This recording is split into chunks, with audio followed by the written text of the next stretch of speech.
You've probably been told that a land title is basically your unbreakable shield. Right, an absolute guarantee. Yeah, exactly.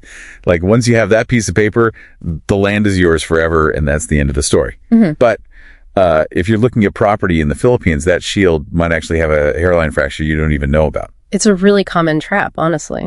Right. So for our exploration into the source material today, we are diving into a specific document titled Original Registration Administrative.pdf. Our mission is to navigate the hierarchy of land titles and show you why some owners are actually on much shakier ground. Yeah, we tend to treat a title like the final word, but it's really more of a confirmation than a creation of ownership. A confirmation, right? Think of it like a computer's system restore point. The registration isn't the file itself, it's just a snapshot the state takes to confirm a status change. Moving the land from the public domain to private property. So if the registration is just a snapshot, the most important thing for you to check isn't actually the owner's name. It's who signed off on it, right? Yeah. Like, was it a judge or a government clerk? Because that signature determines exactly how much protection you actually hold, which brings us to the ladder of risk. Okay, starting with the gold standard, which are judicial titles. Exactly. Judicial titles or cadastral titles are what we call actions in rem. That's legal speak for binding against the whole world. Binding against the whole world. Yeah, because these involve public notice and a thorough court process. The law just assumes everyone on the planet was notified. So it's a speak now or forever hold your peace moment. For the entire world, yeah. Okay, so if I'm the listener holding a judicial title, I can breathe easier. If someone didn't object during that court case, they can't usually come back decades later and claim their great-grandfather owned the dirt. Right, but the next rung down the ladder is where things get significantly riskier. We're talking about administrative titles or patents. Huge difference there. An administrative title is essentially just a private deal between the applicant and the government. It lacks that universal binding power of a court decree. So it stays open to investigations in a way a judicial title doesn't. If a judicial title and an administrative title were issued for the exact same plot on the same day, the judicial one wins every single time. That is a massive distinction for anyone's investment. Now, we really should talk about the one-year rule. There's this idea that after 12 months, your title becomes indefeasible, basically untouchable. Usually, yes. 1 year after the patent order is issued, the title is supposed to be unchallengeable. But here's the major caveat. Fraud is the ultimate undo button. Because fraud vitiates everything right. Exactly. That's the core legal principle. If the foundation of the title was built on a lie or misrepresentation, that 1 year protection people rely on never actually started. So you're essentially holding a voided check. The shield of indefeasibility is just a complete illusion if the paperwork was fraudulent from day one. Which leads us directly to the state's ultimate reset button, reversion. Right, we saw this tucked away in Section 101 of Commonwealth Act No. 141. It gives the state the power to return fraudulently acquired land back to the public domain. And here is the picker for you. The state can do this regardless of how much time has passed. That 1 year limit does not apply to the government. That's a heavy thought.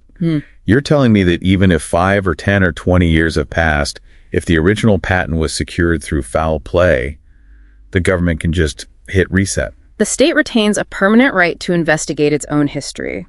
Indefeasibility can't be used as a wall to block the state from looking into how a title was acquired. Right, so if the land was part of the public domain and was snatched through fraud, the state has a standing right to take it back. The history of the title matters just as much as the paper itself. Due diligence isn't just about the present, it's about the past. It really reframes the whole idea of property ownership.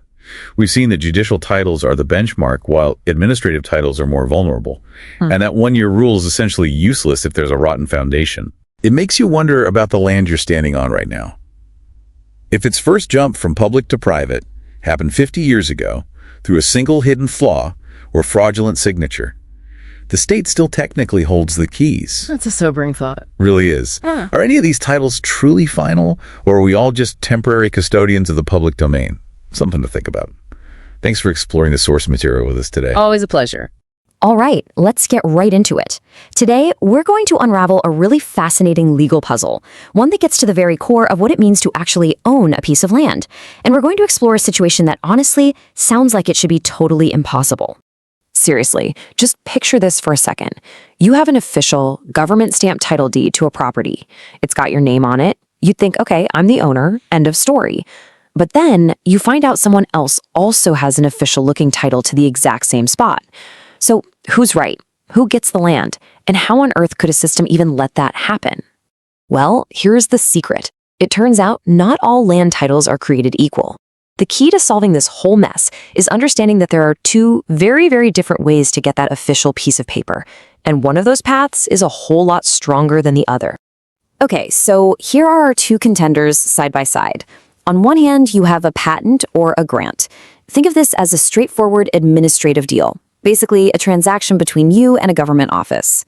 But on the other hand, you have the cadastral title, and that's something else entirely. It's forged in the fire of a full-blown court case, a judicial proceeding.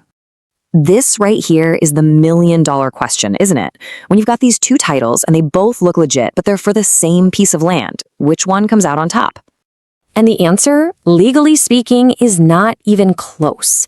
The title that comes out of that judicial proceeding, the cadastral title, is always superior to the one from the simple administrative process. The real question is, why? This quote from Justice Barrera really nails it. A cadastral case isn't just a quiet little affair. No, the court sends out a public call. It basically shouts to the entire world, hey, does anyone anywhere have a claim on this piece of land? If you do, you need to show up now and prove it. And this is all built on a super powerful legal idea called an action in rem. It's not a lawsuit between two people, like you versus me. It's a lawsuit against the whole world. The court is essentially putting the land itself on trial and giving everyone a single chance to speak up. If you don't answer the call, you lose your right to claim it. Forever. You can really see the power in this process. The government starts it. A summons goes out to literally everyone. The court listens to every single person who steps forward. And when that judge's hammer falls, that verdict is binding on every person on the planet. It is the ultimate legal showdown for a piece of property. Now let's compare that to the administrative patent. It's basically just a private chat. It's just you, your application paperwork, and a clerk at a government agency. There's no public announcement, no open court, and no chance for some long-lost cousin or unknown claimant to object. It's just a much, much smaller, more limited process. So that's why the big, public, all-inclusive judicial title crushes the quiet administrative one. And that's it. Mystery solved, right? Well, hold on. This is where the story of property law takes another really interesting turn. You see, there's this idea of a title becoming incontrovertible. It's a fancy legal word that means it's become rock solid, untouchable. Basically, it can't be challenged anymore. And get this. This can happen to both types of titles we've just talked about. And here's how it's supposed to work. The day a court or an agency orders a title to be issued, a 1-year countdown clock starts ticking. After that year is up, 365 days, that title is meant to be set in stone. It's supposed to be completely safe from any and all future challenges. Seems simple enough. But, and you knew there was a but coming, didn't you? This is a huge one, because there is a giant exception to this 1-year rule, a major vulnerability that can completely shatter this idea of an untouchable title. And that really brings us to a much deeper question. If this set-in-stone rule has a loophole, what does that say about how secure land ownership really is? Is any title ever truly 100% absolutely safe? And it turns out the whole idea of a completely untouchable title is kind of a myth, and it's because of one single powerful word: fraud. If a title was gotten through lies, deceit, or misrepresentation, the law says it was void from the moment it was created. That 1-year safety clock we talked about, it offers zero protection when the state decides to investigate. The fact of fraud can completely undo what seems like a final, incontrovertible title. Well, it points to a really profound and maybe even surprising legal truth about what a land title actually is. Now, this quote here, this is one of those lines that can change how you think about everything. Registration is not a mode of acquiring ownership. We tend to think that getting the title is the moment you become the owner. But legally, that's not quite right. Let me put it this way, because this is so important. A title is more like a mirror than a magic wand. It doesn't create ownership out of nothing. It just confirms and provides official proof of an ownership right that you were supposed to have in the first place. So if that original right was based on a lie, the title reflecting it is worthless. And when that happens, the consequences are swift and severe. The state looks into it, they prove the fraud, and then the entire house of cards collapses. The patent gets canceled, the title gets voided, and the land goes right back to being public land as if that fraudulent title never even existed. So let's just hammer this point home one last time.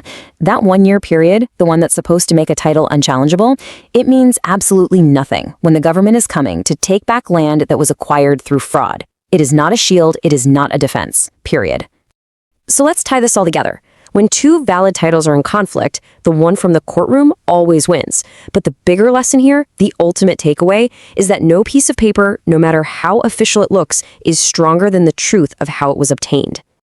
And that leaves us with one final big question to chew on.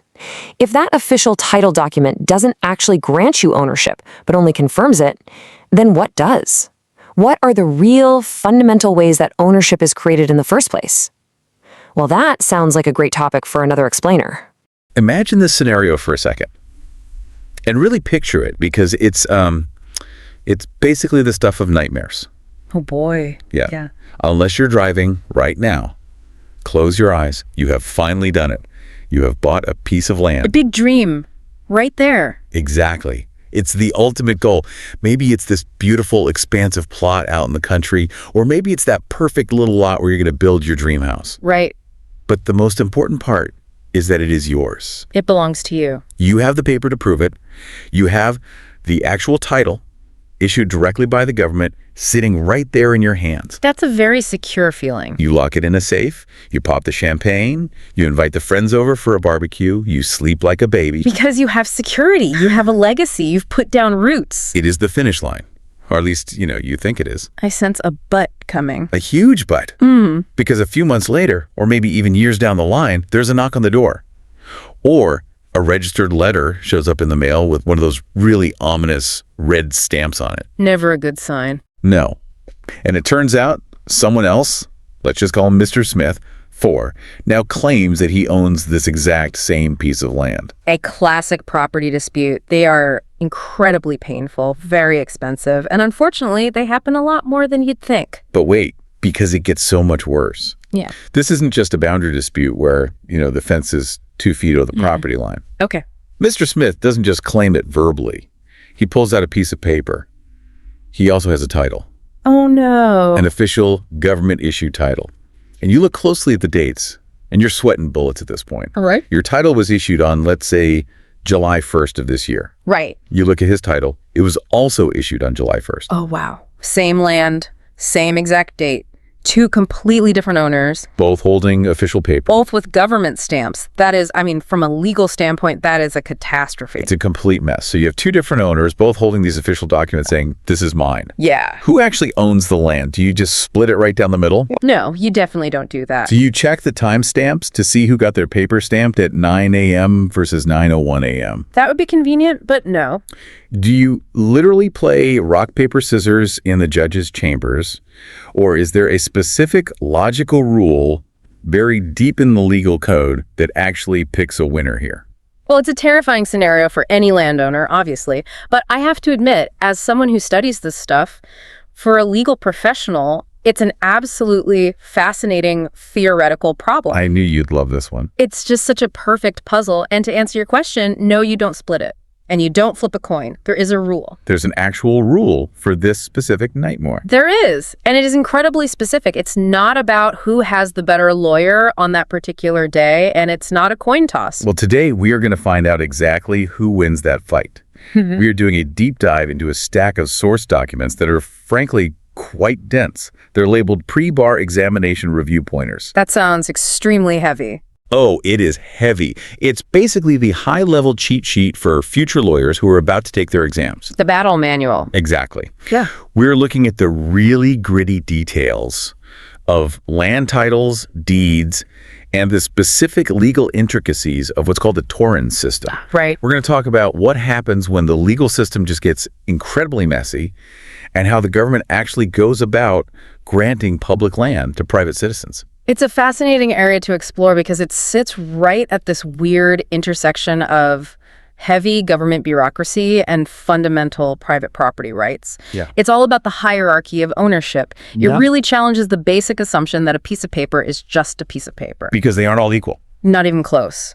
As we're about to find out from these sources, not all papers are created equal, even if they look identical at first glance. And that is our mission today. Okay. We aren't just sitting here memorizing dry laws from a bar review sheet. No, that would be incredibly boring. We want to unpack the actual logic of why some titles are fundamentally stronger than others.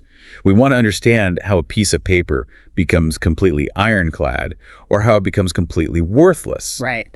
And, spoiler alert for everyone listening, we're going to learn how the government actually retains the power to just take that land right back from you, even years later. It really is a massive logic puzzle. It brings this strict order to what initially looks like complete chaos. I love a good logic puzzle.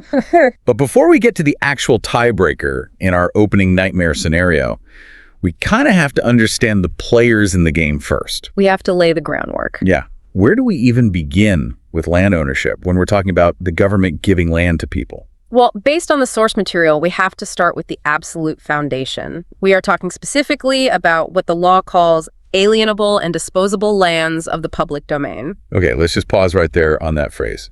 Alienable and disposable. It's a mouthful. It is, and it sounds kind of weird. When I hear disposable, I think of throwing something away, like a disposable camera or disposable plates at a picnic. Right. It doesn't sound very permanent for something as solid as land. It definitely sounds strange to the modern ear, I agree. But in legal terms, it means something very specific and very important to our whole discussion today. Okay, break it down for us. Let's take alienable first. It just means the property can be transferred, it can be alienated or separated from its current owner. So it's not locked down forever. Exactly. It can be legally sold or granted to someone else. Okay.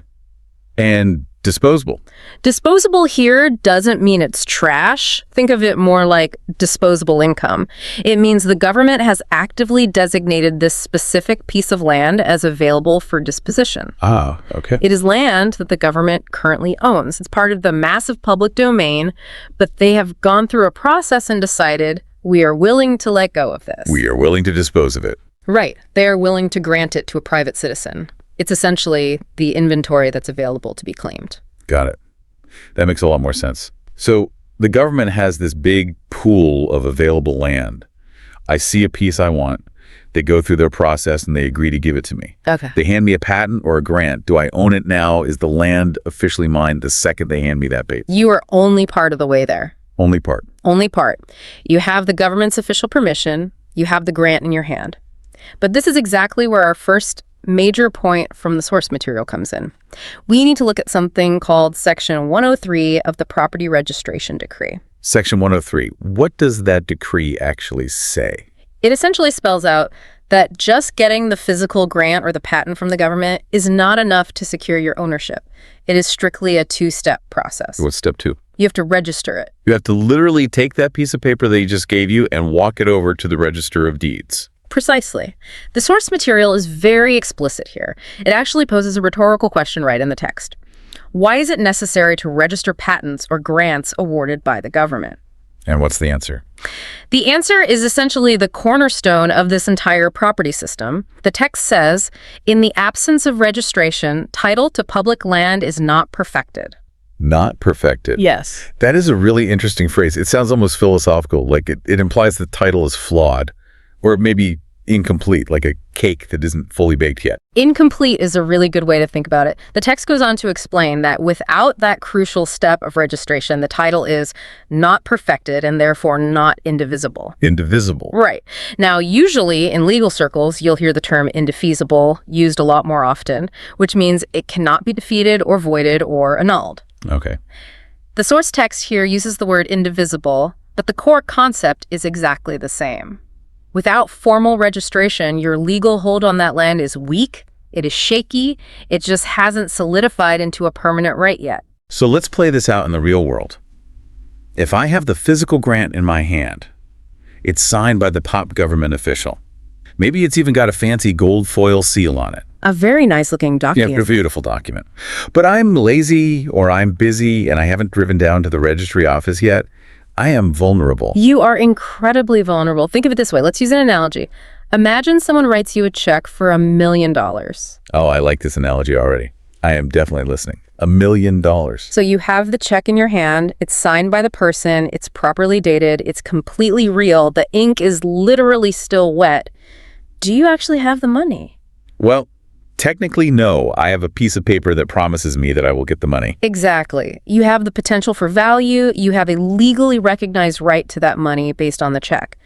But until you actually walk into the bank and deposit it? Until I register it. Yes, until you register that transaction with the bank, the money is not in your account. The transaction has not been perfected. And if I lose the check on the way to the bank? You have a big problem. Or what if the person who wrote it gets cold feet and cancels it before I get to the teller? Or what if the bank itself goes under while I'm holding it? In all those cases, you are out of luck. Your unperfected claim falls apart. Or, to make it even closer to our land scenario, what if the person who wrote you that check for $1 million turns around and writes another check for the same $1 million to someone else? Oh, wow. And that second person runs to the bank and deposits it before you do. The money is gone.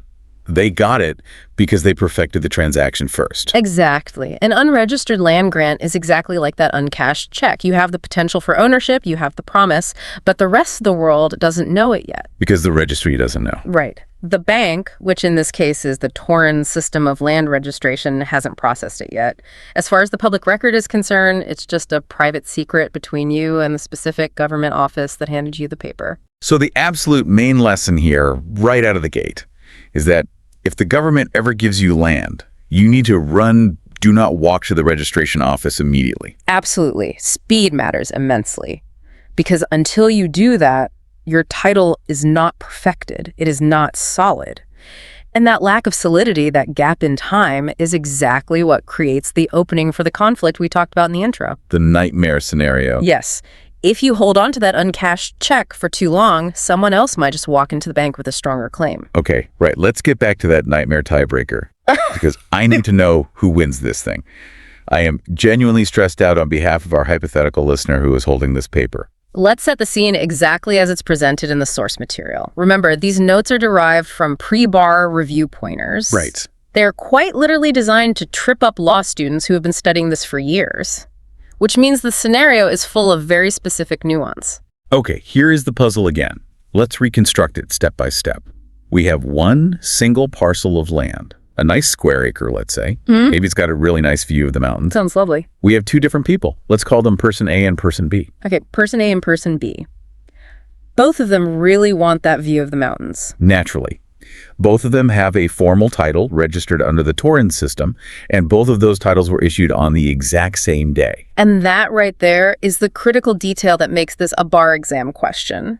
Usually, in almost all areas of land law, we just look at who was first in time. Right, whoever got there first wins. Exactly. There's a very old Latin maxim for it, prior tempore potior jure, which just means first in time, stronger and right. It's an incredibly common legal principle. If you bought a house in 1990 and I somehow bought the same house from the same guy in 1995, you win. Simple. End of story. We look at the calendar. But here, the timeline is completely neutralized. They are tied chronologically. We cannot use the calendar or the clock to pick a winner. So we have to look deeper. We have to look at the actual source of the title. We can't ask when they got it, so we have to ask how they got it. Okay, so the source material gives us the breakdown for how they got it. Let's look at person A first. Person A got their title through what the text calls a cadastral proceeding. Yes. Now, for those of us who didn't spend 3 years in law school, let's unpack that word. What exactly is a cadastral proceeding? A cadastral proceeding is fundamentally a judicial process. It involves an actual court of law. It involves a judge. Okay. It's a very formal legal action where the government usually steps in to survey a large area of land, maybe a whole town or a large farming district, and they essentially force the settling of all the titles in that area through the court system. So it's a big official public event. Very public, very formal. The judge hears evidence and issues a decree. Okay. So person A went to court and got a decree from a judge. Got it. And what about person B? The source says person B got their title through an administrative proceeding. Specifically, it says they got a patent issued by the director of lands. Right. So the matchup we're looking at here is judge versus bureaucrat. Courtroom versus government office. Exactly.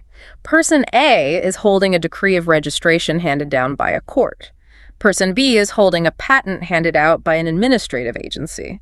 So who wins? Does the judge beat the director, or does the director beat the judge? The source material is completely unambiguous on this point. It says the title procured through a decree of registration, the judicial one, the cadastral one, is inherently superior to the patent issued by the director of lands. Wow. So judge beats the director, person A wins the land. Person A wins. The cadastral title prevails over the administrative patent when they tie on the date. Okay, I am really glad we have a definitive answer, so I can finally sleep at night knowing who gets the mountain view. Yeah. But now I really need to know why. The why is the best part. Why is the court process considered inherently better or stronger than the administrative process? I mean, they're both the government, aren't they? It's not like one title is from the official government and the other is from some guy selling beads out of the trunk of his car in an alley. That is the million-dollar question right there. You are right. They are both arms of the state, the judicial branch and the executive branch. But the quality of the process that leads to that piece of paper is fundamentally different. Sure. And this is where the source material brings in a very specific Supreme Court case to explain the reasoning. We get into the case of Netto versus Kinst. Netto versus Kinst. That sounds like the billing for a heavyweight boxing match. In the red corner, Netto. Well, in the legal world of property rights, it kind of is a heavyweight match. The source quotes a specific justice, Justice Barrera, who explains the underlying philosophy here. And it really all comes down to one simple concept. Who is actually invited to the conversation when the land is being given away? Who's invited to the conversation? What does that actually mean in practice? Let's look at the administrative process first, the patent process, the one that just lost our tiebreaker. Justice Barrera, in the text, describes this process as being purely administrative. Okay, purely administrative. That sounds, I don't know, kind of quiet, kind of boring. It is quite. Think about what that process actually looks like in reality. You want a piece of public land. You go down to the office of the director of lands, you fill out a stack of forms, you present whatever evidence you have, you pay some filing fees to the clerk. Right. The director or their staff looks at it. Maybe they send a government surveyor out to check the coordinates of the property. And then if everything looks good on their end, they stamp it, they say, okay, here you go, and they issue you the patent. Honestly, it sounds fairly straightforward. It sounds efficient, even. Oh, it is efficient. But think about who was actually involved in that entire chain of events. Primarily, it was just you, the applicant, and the grantor, which is the government agency. Just the two of us. Exactly. It's a closed, private loop. It is essentially a conversation happening entirely within a government office, mostly behind a closed door. So nobody else out in the world even knows it's happening? My neighbor right next door doesn't know? The guy across town who maybe thinks his grandfather owned that land doesn't know? Precisely. It completely lacks the broader scrutiny of the public eye. It's a transaction happening in a silo. Now, I want you to contrast that quiet office transaction with the cadastral preceding the judicial process that person A went through. How is the court process different? The source material notes something very specific. It says that proceedings under the Cadastral Act are indeed initiated by the government, just like the patent, but they are judicial. And here is the absolute key phrase in the text, the magic words that change everything about how the law views the title. What's the phrase? The text says, the action is won in rem. In rem. R-E-M. Yeah. I'm going to safely assume we aren't talking about the rock band Losing My Religion here. No, we are not. Though I suppose a property dispute could make you lose your religion. In rem is a Latin legal term. It translates directly to against the thing. Against the thing? What thing? The property itself. You see, in most normal lawsuits that you hear about, it's person A versus person B. Right, like if I sue someone for breach of contract. Exactly. That is called in personam, an action against a specific person. If I sue you because you crashed into my car, the lawsuit is directed at you personally. I want you to pay me. Okay, that makes sense. But in a land registration case, like a cadastral proceeding, the action is directed against the land itself. The actual piece of dirt is essentially the defendant in the case. That sounds completely bizarre to a non-lawyer. How on earth do you sue a piece of dirt? Well, you don't sue the dirt to punish it, obviously. You sue the dirt to legally settle its status once and for all. When a court action is in rem, it means the court's jurisdiction isn't just over the specific people sitting in the courtroom. Its jurisdiction is over the property itself, regarding anyone who might ever claim it. Oh, I see. And because the jurisdiction covers the land itself, the source says that the judge's final decision binds the whole world. The whole world. That sounds incredibly dramatic for a property dispute. Like, does a judge's ruling in a small town actually bind some guy living in Antarctica? Legally speaking, yes, it absolutely does. It creates a universal legal truth about that specific piece of land. But here is the practical reason why that matters and why it beats the patent. When you go through a cadastral proceeding, it is not a quiet conversation in an office. There is a strict legal requirement for publication. Publication. Like they actually have to put it in the newspaper, like a classified ad. Hey, everyone, we're trying to figure out who owns this acre of land. Basically, yes. Official notices of the court proceeding are published in newspapers of general circulation. They are physically posted on the bulletin board at the local town hall. Formal notices are mailed directly to all the adjoining property owners. They cast a really wide net. The widest net possible. The entire process is designed to serve notice to all persons who might possibly have an interest in that land. So if I'm a neighbor who thinks the boundary line is wrong, or if I have an old deed in my attic, or even if another branch of the government itself thinks it owns that land, you are officially invited to come forward. The court is essentially standing in the town square with a megaphone saying, "Speak now or forever hold your peace."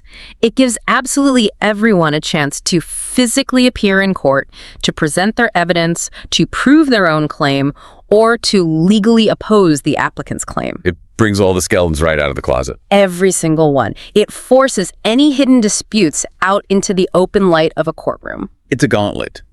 You aren't just filling out a form, you're actively inviting a fight from anyone who wants to challenge you. It is a gauntlet, and that right there is exactly why it wins the tiebreaker. The judicial title held by Person A has survived intense public scrutiny. It has literally faced the whole world and come out the other side victorious. Right. The administrative title, the patent held by Person B, hasn't done any of that. It hasn't been battle-tested in the public arena at all. That makes so much sense when you explain it that way. One is like a verified public champion who fought all the challengers. And the other is, well, it's just someone who got a permission slip from the principal's office. That's a really fantastic analogy. The permission slip is totally valid, sure, it's real paper, but the championship bout that was actually won in the public arena is always going to be recognized as superior if the two of them ever come into direct conflict. So going back to Justice Barrera in the Netto versus Kinst case, he's basically saying that because the cadastral court decision is legally binding against the whole world, it inherently trumps the administrative decision, which was really just a private agreement between the agency and the applicant. Precisely. The in rem nature of the judicial process gives it a massive universal weight that the administrative patent simply lacks. A patent is essentially an agreement, but a cadastral decree is a judgment. And a judgment carries the full weight of the judicial system. But the weakness of the patent doesn't actually stop there, does it? Because as I was reading through the source material, it mentioned something about a 1-year window. It seems like the patent isn't just weak because it's an administrative process. It's also weak because it's somehow provisional, like it's on probation. Yes, exactly. This adds a whole other layer of vulnerability for the person holding the patent. Even after you go through the process, even after you get that patent in your hand, and even after you do the right thing and rush to register it, You aren't safe yet. you aren't completely out of the woods yet. I thought the entire point of this Torrens system of registration was that once you have the certificate, you're safe. You take the check to the bank, you register it, you're done. That's the promise of the system. Generally speaking, yes. That is the ultimate goal of the system. But for a patent, specifically a grant of public land from the government, there is a mandatory probation period.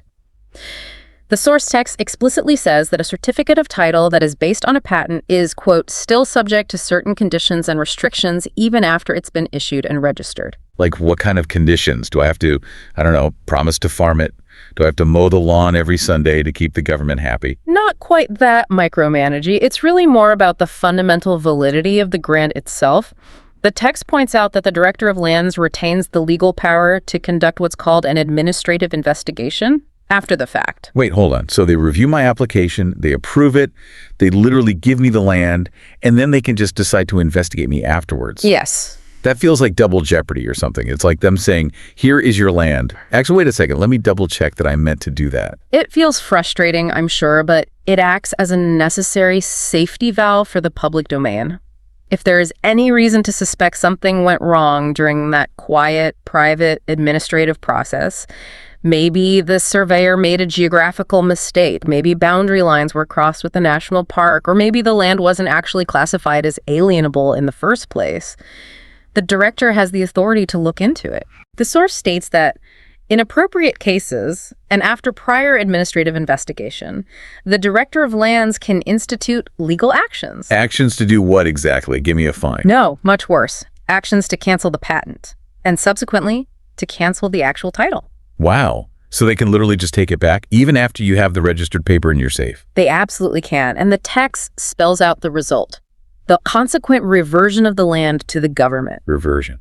That is a really heavy word. It sounds like the government has a giant undo button on reality. That's exactly what it is. The private ownership is undone. It goes right back into the public domain like it never left. Now, I want you to compare that lingering vulnerability to the Cadastral Act certificate, the one that comes from the judge. Right, the heavyweight champion title. Right. The source states very clearly that a certificate issued pursuant to the Cadastral Act becomes completely incontrovertible after the lapse of one single year. Incontrovertible, meaning unquestionable, unchallengeable. It is locked in permanently. It is rock solid. So bringing it all back to our tiebreaker scenario one more time, you have two titles issued and registered on the exact same day. Right. One of them is a patent, which is still legally subject to investigation and potential cancellation by the government. The other is a cadastral decree, which is actively on its way to becoming mathematically incontrovertible. So the stability wins out. Mm-hmm. The legal instrument that is inherently less likely to magically disappear is the one that the court recognizes. Exactly. The stability wins. The text says the inescapable conclusion is that the certificate obtained through judicial proceedings must absolutely prevail over the one obtained via patent on the same date. It really highlights a massive point. We tend to just use the word title as a catch-all. A title is a title is a title. We think a deed is just a deed. But this shows that the actual process that birthed that piece of paper matters immensely. It matters significantly more than the paper itself. The paper is really just the printed receipt for the process. If the underlying process was weak or private or provisional, the receipt is weak. Okay, so let's talk about this one-year rule a bit more, because you mentioned that the cadastral title becomes incontrovertible after 1 year. Does that mean the administrative patent also becomes safe after a year? Or is the patent just forever weak? Does the guy with the patent have to live in fear of an investigation for the rest of his life? No, thankfully not. The law isn't that cruel. The patent can eventually grow up and become just as strong. And this brings us to a major legal concept in the source material, indefeasibility. Indefeasibility. Okay, that is a $5 word right there. Maybe a $10 word. Let's break that down for the listeners. It comes from the root word defeat. If a legal right is indefeasible, it simply means it cannot be defeated. It cannot be voided, it cannot be annulled, it cannot be taken away. Okay. In the realm of property law, indefeasibility is the holy grail. It is the absolute armor that protects your property from the rest of the world. So does a lowly administrative patent ever actually get this superpower armor? It does. The source material outlines the standard rule for this. It says, the certificate of title issued pursuant to a patent becomes indivisible, which again means indefeasible in this context, and incontrovertible upon the expiration of 1 year from the date of the issuance of the order. Okay, so there is a definite finish line. If I get my patent and I register it and I just keep my head down and stay out of trouble for exactly 365 days, I'm safe. Theoretically, yes. Once that 1 year mark passes, the legal shield activates. The land can no longer be the subject of a new cadastral proceeding. It cannot be decreed to another person by a judge. You've crossed the threshold. You've crossed it. The land officially and permanently ceases to be part of the public domain and becomes your absolute private property. Well, that sounds like a massive relief. You just have to sweat it out for 12 months. But why 1 year? Why not 10 years to be really sure? Or why not 5 minutes after you register it? It's all about providing macroeconomic stability. The legal system desperately wants land ownership to be settled and clear. We simply cannot have a functioning society where people are constantly worrying about their ownership being challenged 50 years down the line. Right, because if every single title could be challenged forever, the whole economy would basically collapse. Exactly. Nobody would ever build a house if they thought the land could be taken. No bank would ever lend you money for a mortgage if the collateral wasn't secure. Who is going to invest millions to build a factory on land that a bureaucrat could take back 2 decades later? Nobody. The risk is too high. So the one-year rule acts as a necessary compromise. It gives the government a brief window to catch mistakes, but then it forces the book to close. It operates essentially as a strict statute of limitations on challenging the title. But I feel a very big but coming here. You have that specific look in your eye, the look that says it's really not that simple. You know me too well by now. There is always a but when we dig into the law, and in this case, it is a massive one. This is the but that keeps property lawyers very busy. Let's hear it. Drop the other shoe. What if you cheated to get the land in the first place? The fraud factor. Exactly. You asked earlier, if I get a patent and hide for a year, am I safe? And the answer is, not if you lied to get it. So this magical 1-year indefeasibility shield actually has a crack in it. It's more like a gaping hole, honestly, if fraud is involved. The source material is completely uncompromising on this point. It states explicitly, a patent obtained through fraud or misrepresentation is nonetheless void. Wait, even after the 1 year has passed? Even after the year, even after 10 years. The text specifically says that the 1-year prescriptive period provided in the Public Land Act absolutely does not bar the state from asking for the reversion of property that was acquired through fraudulent means. This is huge. So let's play out a scenario here. Let's say I flat out lie on my government application. I submit forged documents saying I've been cultivating this specific farmland for 30 years, but actually I just showed up in town yesterday. Okay, clear fraud. Or I swear on the form that the land is completely empty, but actually there's a whole indigenous village living there. Even worse. I push the paperwork through, I get the patent, I run to the bank, I register it perfectly, I wait my 1 year, I wait 5 years, I build a house. I think I have totally gotten away with a perfect crime. I'm drinking my champagne on the porch. You haven't gotten away with anything. Put the champagne down. Because the absolute protection of indefeasibility that Magic Armor simply does not attach to titles that were secured by fraud. It's like the fraud poisons the root of the tree, so the fruit is just rotten forever, no matter how long it grows. That is a very apt metaphor. The underlying logic here is that the law exists to protect bona fide holders, people who are acting honestly and in good faith. It absolutely refuses to use its power to protect liars. It does not protect thieves who steal from the public domain. So the state can basically come knocking at your door at any time, decades later. Yes, they can. Under Section 101 of Commonwealth Act number 141, which is cited in the notes, the state can initiate an action for reversion at any time if fraud is discovered. We are back to that heavy word again. Reversion, the undo button. It means the state aggressively takes the land back. It immediately reverts to the public domain. The foundational logic is that because you lied to acquire it, you never truly had a valid legal right to it in the first place. You essentially stole it from the public, and the public is taking it back. But wait, I'm trying to square this circle. Didn't we just spend 10 minutes talking about how the title becomes incontrovertible? How can the state actively investigate and void something that the law itself calls incontrovertible? Isn't that a massive contradiction in the law?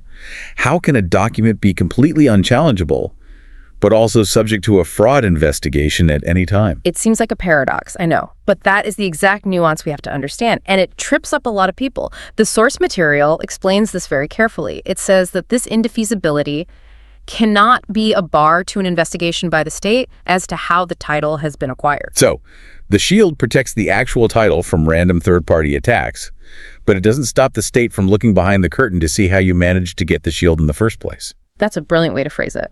The state is essentially saying, we respect the shield, we won't let your neighbor sue you for the land, but we as the grantor want to check the receipt for how you bought that shield. If the specific purpose of the state's investigation is to determine whether fraud was committed against them, they are allowed to proceed regardless of the timeline. Wow. They can subpoena old records, they can interview witnesses from 30 years ago, they can recheck the historical survey data. It's basically exactly like a police investigation into a cold case.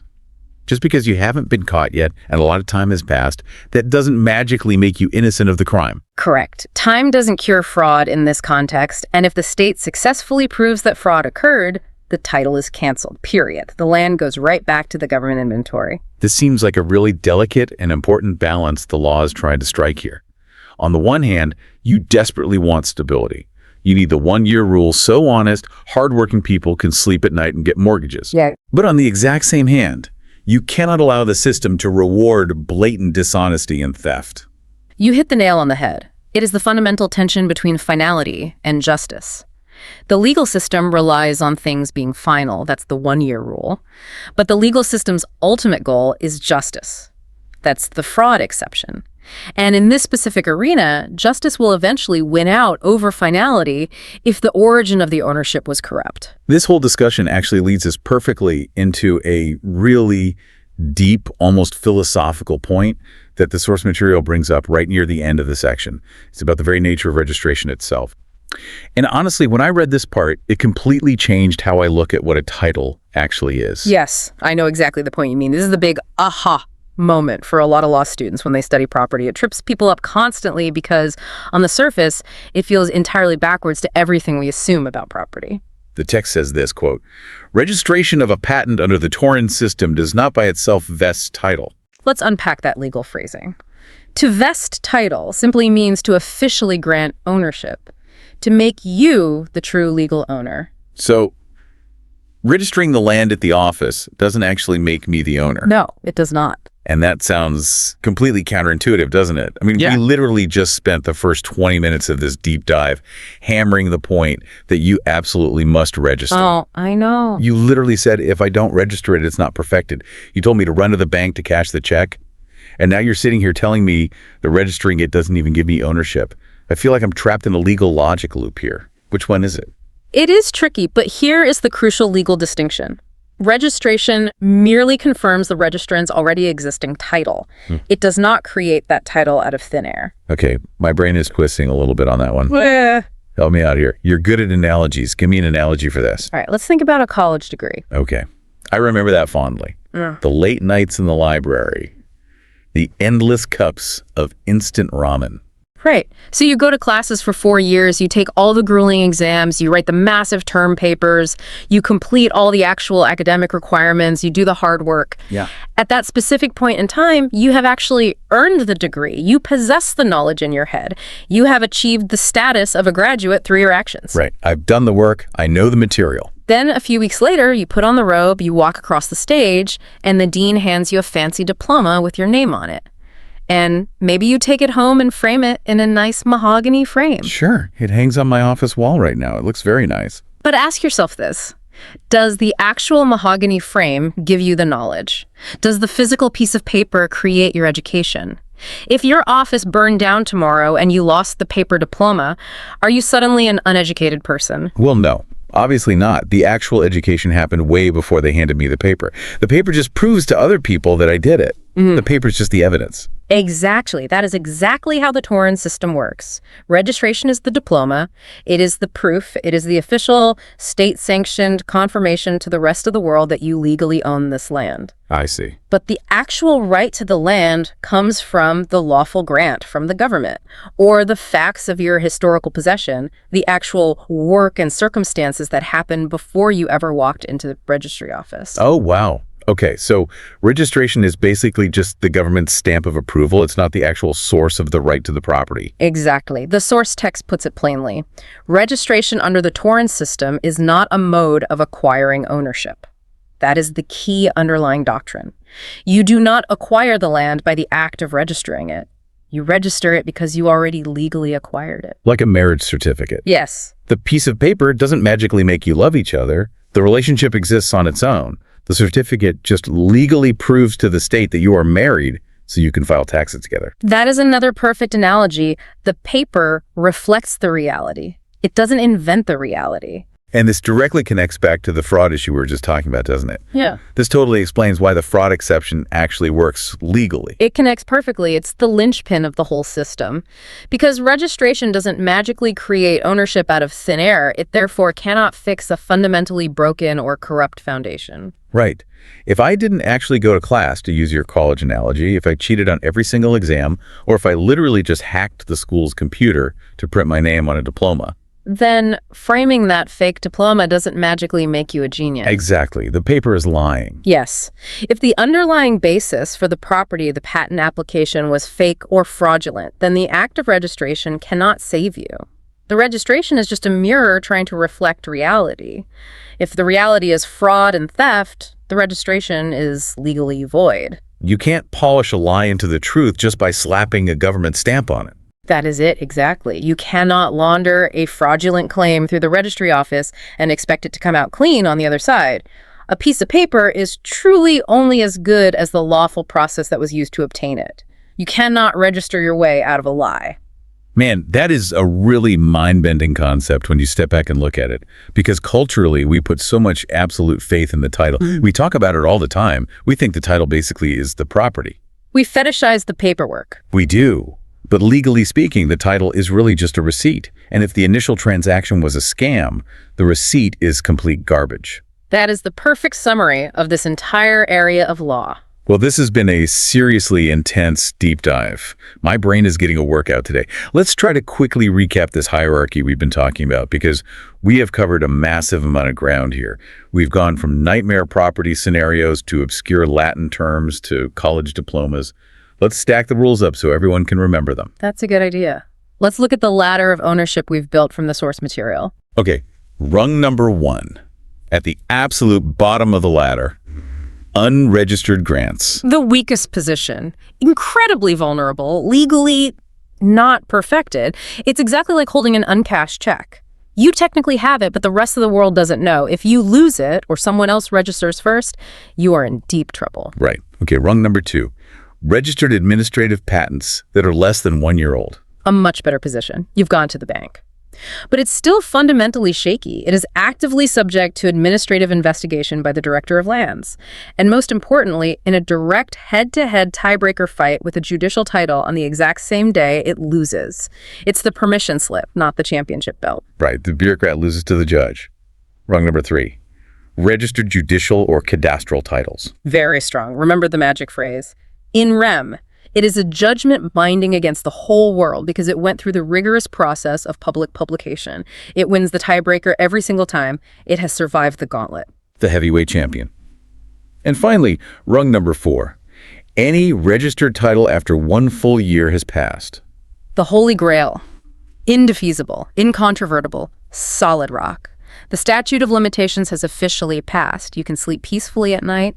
The land is completely and truly yours, and nobody can decree it to anyone else. Except for the giant wrecking ball waiting in the wings. The fraud exception. The great equalizer in the law. No matter how high you climb on that ladder, even if you've held it for decades, if you committed fraud to get it, the state can always pull the ladder right out from under you via an action for reversion. It is such a fascinating interlocking system when you lay it all out like that. It actively rewards diligence. Register your land immediately. Yes. It rewards transparency, favoring the public judicial process over closed-door meetings. And it aggressively punishes dishonesty by keeping that fraud exception alive forever. It's a system that was carefully designed over a long time to protect the public domain from theft while still trying to give honest private individuals the security they need to build their lives. It's a massive balancing act. It's trying to do 2 totally conflicting things at once. Freely give people land to develop, but rigorously keep the whole system honest. So as we wrap up, what does all of this actually mean for us, the listeners? Why should the average person care about some 100-year-old land laws or specific Supreme Court cases about administrative patents? Most of us listening aren't property lawyers. It matters deeply because it forces us to redefine what we actually think of as ownership. We tend to view our private property rights as absolute, almost divine rights. It's my land, keep out. I have the deed. But this deep dive really shows that ownership is actually a highly layered, conditional concept. It involves following the correct process, it involves the passage of time, and fundamentally, it involves honesty. It is not just about paying the money or holding the paper, it's about playing by the rules of the system. And it really shows that the government is essentially always the silent partner in every single piece of land out there. They are the original source, and potentially they are the ultimate destination if you break those rules. I want to leave everyone listening with a final kind of provocative thought to mull over based on what we've learned today. We talked a lot about reversion, the legal idea that land forcibly goes back to the public domain if it was originally obtained through lies. Yes, the ultimate reset button for property. Just think about all the land out there in the world. All the massive fences you drive past on the highway, all those strict private property and no trespassing signs. We walk around assuming those boundaries are permanent realities. We assume those property lines are drawn in permanent ink. We take them for granted. We do. But based on exactly what we learned today from these bar pointers, if any of those original titles were born from a lie, even 50 years ago, even 100 years ago, that land never actually stopped belonging to the public domain. Legally, the lie voided the transfer. That is a genuinely haunting thought when you scale it up.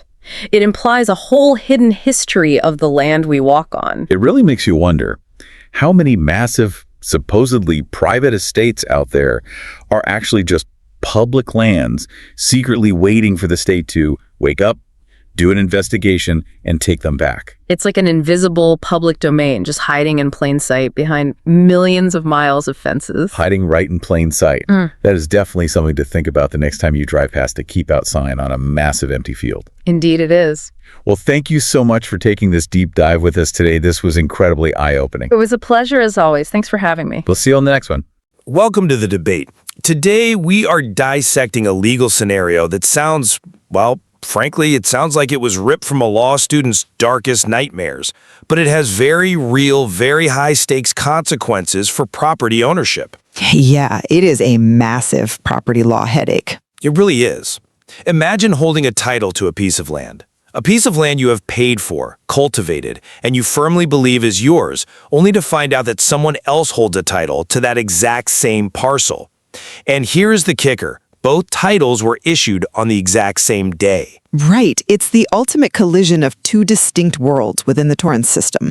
You have the judicial decree, which comes from the courts via cadastral proceedings. And then you have the administrative patent, which comes from the government via a grant. Precisely. And the core question we are grappling with today is one of hierarchy. When these titles conflict, or when the government decides it wants that land back, which piece of paper holds more weight? I will be arguing for the absolute supremacy of the judicial decree. It is the gold standard of land registration, the fortress that protects ownership against the world. And I come at it from a different angle. I will defend the administrative patent. There is a tendency in legal circles to treat it as a lesser form of ownership, almost like a consolation prize for those who couldn't afford a court case. I argue that is a dangerous misconception. The administrative patent is a robust property right that, once perfected, offers protections that the state cannot simply waive away. A bold claim, but one I think we will find has some significant structural weaknesses when we look at the source material. But let's not get ahead of ourselves. Let's get into it. I want to start by anchoring our discussion in the landmark ruling of Nieto versus Quinto. This case provides the direct answer to that nightmare scenario I mentioned earlier. Two titles, same land, same day. The Supreme Court was very clear here. In a tie, the title procured through a decree of registration, that is, the judicial route, is legally superior to a patent issued by the Director of Lands. I see why you are starting there. Nieto does establish a hierarchy in that specific deadlock. But let's look at why that hierarchy exists. It is not because the patent is inherently bad law or a fake title. No, but it is, I would argue, lesser law in terms of procedural rigor. And that is my central point. The superiority of the judicial decree stems from the fundamental difference in the process itself. When we talk about cadastral proceedings, we are talking about a judicial action.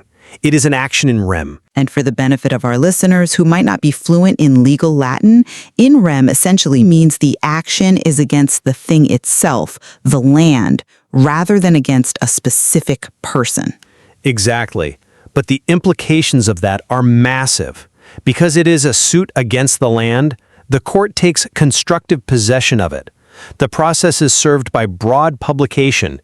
It invites the whole world, literally all persons who may have interest on the land, including the government, neighbors, and distant claimants, to appear in court and prove or oppose the claims. It's a public invitation to a fight. It is, and that matters. When a cadastral court renders a decision after that public fight, that decision is binding against the whole world. It creates a title that, after 1 year, becomes truly incontrovertible. It is a judgment that basically says, we asked everyone, nobody else had a better claim, so this is yours forever. I'm not convinced by that line of reasoning as a total dismissal of patents, though. You are painting the administrative patent as if it is some sort of backroom deal because it lacks that theatrical court process. The administrative patent is a legitimate grant from the government. It is legitimate, yes, but it is limited by its nature. Is it, though? Let's look at the Public Land Act. Under this act, specifically Section 38, a patent becomes indivisible and incontrovertible 1 year after the order of issuance. That is the statutory language. It doesn't say mostly incontrovertible, it says incontrovertible. Once that timeline passes, the land ceases to be part of the public domain. It becomes private property. Private property, yes, but with an asterisk, and it is a fairly large asterisk. The asterisk is smaller than you think. My point is, once that transition happens, once it becomes private property, it cannot be the subject of a new cadastral proceeding. It cannot be decreed to another person. The patent isn't a lesser title. It acts as a specific confirmation of an existing title. It creates a shield of indefeasibility that is just as critical to the stability of the Torrens system as your judicial decrees. That is an interesting point, though. I would frame it differently. You are talking about the result, the certificate of title. I am talking about the source, and I think we need to dive deeper into the nature of these proceedings because that is where the distinction really lies. I am happy to go there. Let's look at Justice Barrera's explanation in the Nieto case. He draws a sharp line. The procedure for a patent is initiated by an applicant and acted upon by a grantor, the government. It is purely administrative. It is, in essence, a transaction between two parties, the citizen and the state. Sure, it's bilateral. It's an agreement. But that is the problem. Because it's purely administrative, it lacks that expansive in rem binding power I mentioned earlier. Technically, an administrative proceeding is in personam. It binds the parties involved, the applicant and the Bureau of Lands. It doesn't necessarily involve the rigorous public notification and opposition process that a court case does. You don't have the neighbors, the distant relatives, and the general public stepping in to contest the claim in the same open forum. I just don't buy that the administrative nature makes the title inherently weak. You are ignoring Section 103 of the Property Registration Decree. This section is the bridge. It explicitly requires patents to be registered to be perfected. Registration is required, yes. We agree on that. In the absence of registration, title to public land is not perfected. That is black-letter law. Right. So while the process is different, the destination is the same. The result is registration under the Torrens system. The purpose of Section 103 is to integrate these administrative grants into the system so that they serve the same purpose, perfecting the title. Once that patent is registered, it triggers the exact same 1-year countdown to indefeasibility. You can't just say it was administrative so it doesn't count as much. The law provides a mechanism to elevate that administrative grant into a binding property right. It elevates it, certainly, but does it elevate it to the same altitude as a judicial decree? I would argue no, and the source material backs me up here. This brings us to the concept of vulnerability. Ah, you mean the conditions and restrictions? Exactly. This is the part that should make patent holders nervous. Even after 1 year, even after your indefeasibility kicks in, a certificate of title based on a patent is still subject to, and I quote, certain conditions and restrictions found in the Public Land Act. That sounds ominous when you say it like that. Well, it is ominous. The Director of Lands retains the power to institute an administrative investigation. If they find issues, say the land wasn't actually disposable, or the cultivation requirements weren't met, they can institute proper action which may lead to the cancellation of the patent and the title. And what happens then?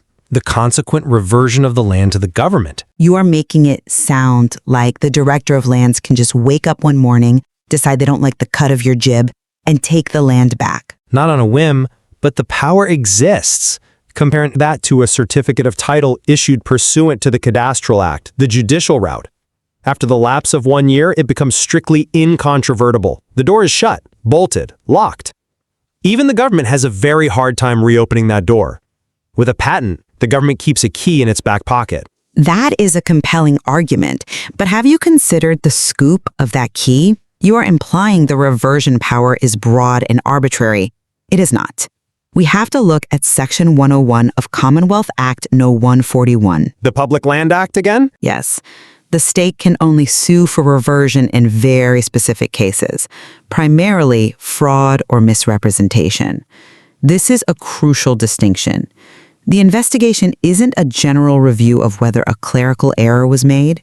It is an investigation into whether you lied to the government. But isn't that a significant vulnerability if the title can be attacked for fraud at any time, even after decades? But that is true of any legal system. Fraud vitiates everything.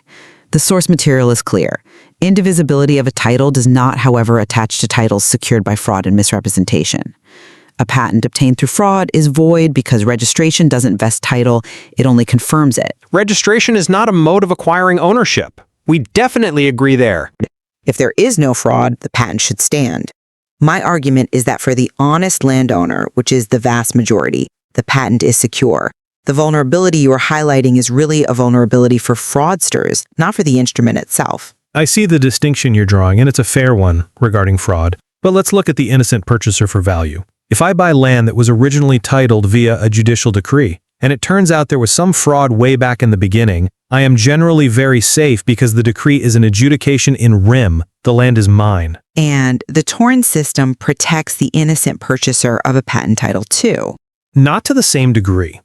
Because of that reversion clause, the state has a statutory right to reclaim public land that was illegally titled.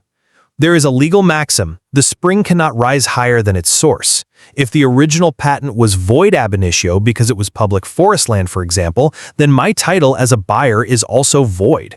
The judicial decree has a stronger cleansing effect on the title history. That is a very specific edge case involving non-disposable land. But let's go back to the same-day conflict scenario, because that is where the hierarchy is undeniable. That is the meat of the Nieto case. The tiebreaker? Yes. We return to Nieto versus Quinto. In a direct tie, same land, same date of issuance, the judicial decree must prevail. Justice Barrera called this the inescapable conclusion. Why inescapable? Because the judicial title is registered in contemplation of the Land Registration Act, the property is registered in view of its nature and manner of acquisition. The patent, by contrast, is a concession. It is a grant from the public domain. When that grant comes into conflict with a judicial proceeding that has adjudicated ownership against the whole world, the grant must give way. The judicial decree has a stronger pedigree, if you will. It is an adjudication of ownership, whereas the patent is a concession of ownership. I concede this same-day technicality. In that specific photo finish, the court wins. But I frame the takeaway differently. The prompt and the case law highlight that absent registration, title is not perfected. True. So the vulnerability of the patent is specific to these edge cases, fraud or conflicting judicial decrees. For 99% of cases, once that 1-year prescriptive period passes, the Public Land Act effectively bars the state from claiming the land. The land ceases to be public. It creates a secure owner's right. But does it? You keep saying secure. It is secure because of the doctrine of res judicata in a broad sense. Once the patent is registered and the year passes, the land becomes private. Therefore, the Director of Lands loses jurisdiction. And interestingly, the courts lose jurisdiction to hear a new cadastral case on that same land. That is a very important point. A registered patent essentially blocks the judiciary from acting later. Exactly. If I get my patent registered in 1990, and you try to file a judicial application for that same land in 2000, the court has to dismiss your keys. Why? Because the land is no longer public land available for registration. My inferior administrative title has successfully blocked your superior judicial process. Unless I committed fraud. I know. Right, and that unless is the loophole that keeps the judicial decree superior in the abstract hierarchy, because a judicial decree once final is much harder to overturn, even with allegations of fraud.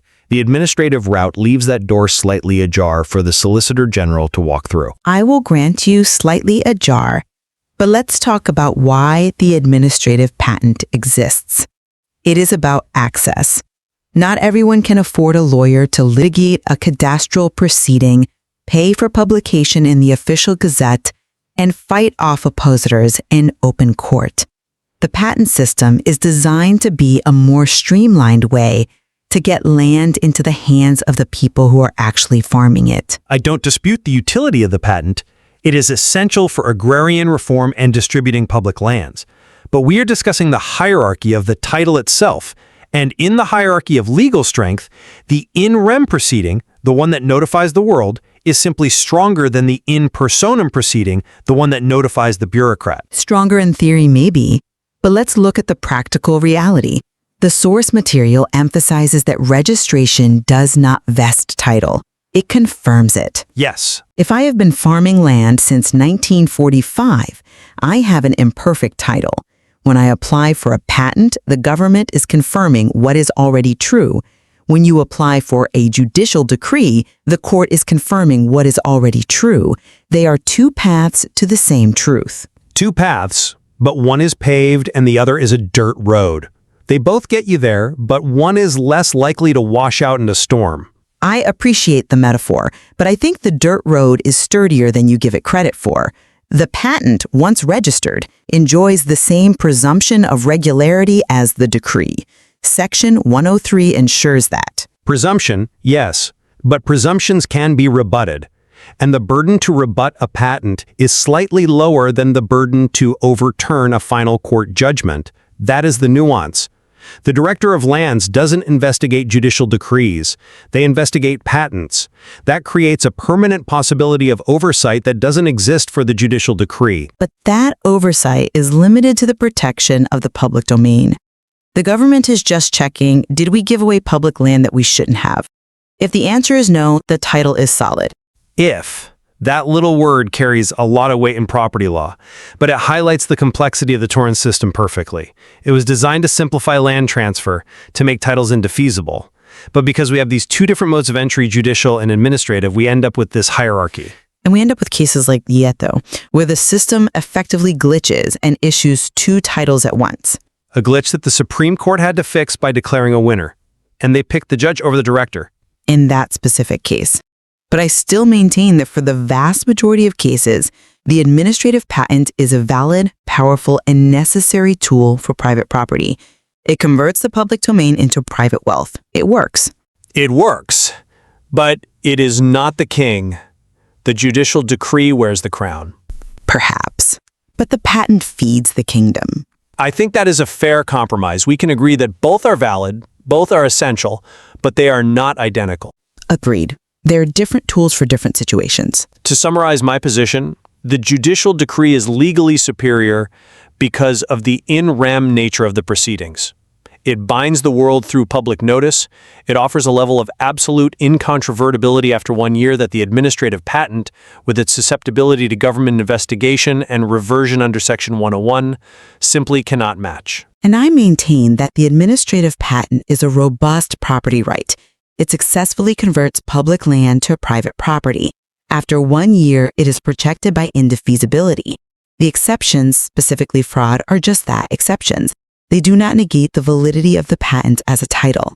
It secures the owner's rights against the state and the world, provided the owner acted in good faith. We leave it to you to consider the history of the titles you encounter. Was it fought for in court, or was it granted by the state? The difference might matter more than you think. And remember, whether it is a decree or a patent, the most important thing is that it is registered. Without registration, you have nothing but a piece of paper.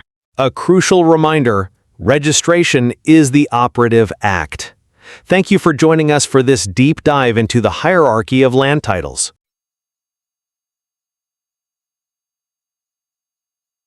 Why is it necessary to register pursuant to Section 103, Property Registration Decree, patents or grants awarded by the government over alienable and disposable lands of the public domain? In the absence of registration, title to public land is not perfected and therefore not indefeasible. In case of two titles under the Torrens system issued on the same day to two different persons covering the same parcel of land, one pursuant to a cadastral proceeding proceeding and the other pursuant to administrative proceedings. Which of them should prevail? In case of two titles obtained on the same date, the one procured through a decree of registration is superior than the patent issued by the Director of Lands. As explained by the Supreme Court through Justice Barrera in the case of Nieto versus Kines, the procedure initiated by the applicant for a patent or government grant and acted upon by the grantor, the government, is purely administrative. Upon the other hand, the proceedings under the Cadastral Act at the initiative of the government are judicial. The process is served by publication upon all persons who may have interest on the land, including the government, to appear and prove or oppose the claims of ownership that may be filed therein. The action is one in rem, and any decision rendered therein by the cadastral court is binding against the whole world.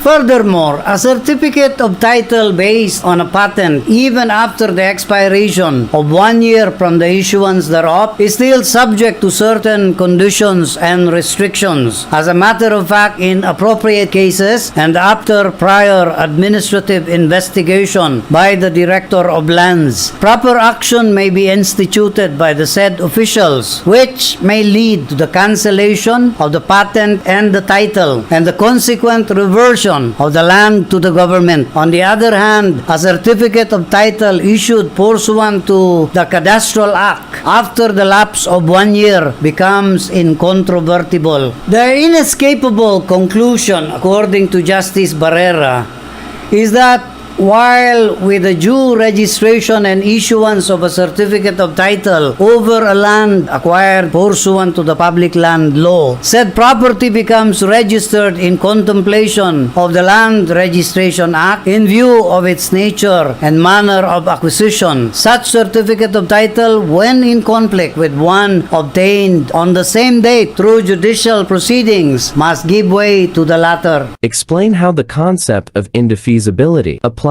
to a certificate of title issued pursuant to a patent or grant from the government 1 year after the issuance thereof, indicating exceptions or limitations, if any. The certificate of title issued pursuant to a patent becomes indefeasible and incontrovertible upon the expiration of a 1 year period from date of the issuance of the order for the issuance of the patent. As such, the land cannot be the subject of a cadastral proceeding nor decreed to another person. A pre-patent obtained through fraud or misrepresentation is nonetheless void. Furthermore, the 1 year prescriptive period provided in the Public Land Act does not bar the state from asking for the reversion of property acquired through such means. Once a patent is registered and the corresponding certificate of title issued, the land covered by them ceases to be part of the public domain and becomes private property. Indefeasibility of a title does not, however, attach to titles